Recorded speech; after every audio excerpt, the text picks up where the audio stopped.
Thank you, Cathaoirleach. And Leader, my issue is also in relation to the current development plans that are ongoing throughout the country at this moment in time. And I think we need the Minister of Housing in here to make a statement on the existing restrictions on the maximum number of new housing units which may be built in each county. And also we need to get clarity on the rural housing strategy and how many houses they're going to allow in rural Ireland going forward.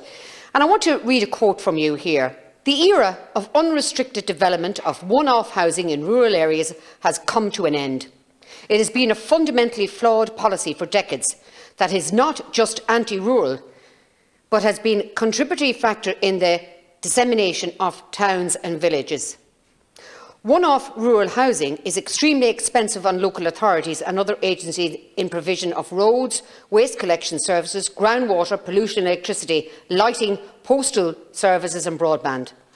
Concentrating service planning clustered around towns and villages and within towns and villages would give capacity to retail, urban mobility and to services such as water and wastewater, where urban areas are connected in a modern treatment facility. They're the words of Malcolm Noonan, our current Minister for Local Government. If the Green Party get their way, there won't be anybody living in rural Ireland. You'll have the birds and the bees and the foxes, but you will not have rural housing. And I think it's about time we woke up to that, particularly those that are living outside this urban area of County Dublin and in the bigger cities. We need to wake up to the fact that this is happening in every small town and village throughout this country now. So we do need the Minister to have a serious discussion here on the development plans that are currently taking place throughout the country at the moment. I know in Meath, according to the proposal in Meath that happened the other day, they have dezoned 315 hectares.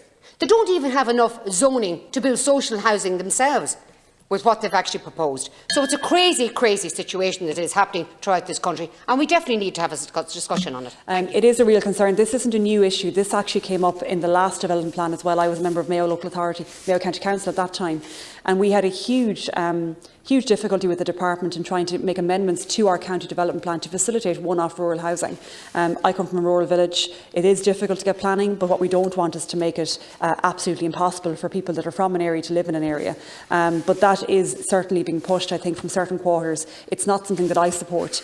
We need to support people to live in their communities. Why would we be investing in rural schools and rural infrastructure if people aren't going to live there?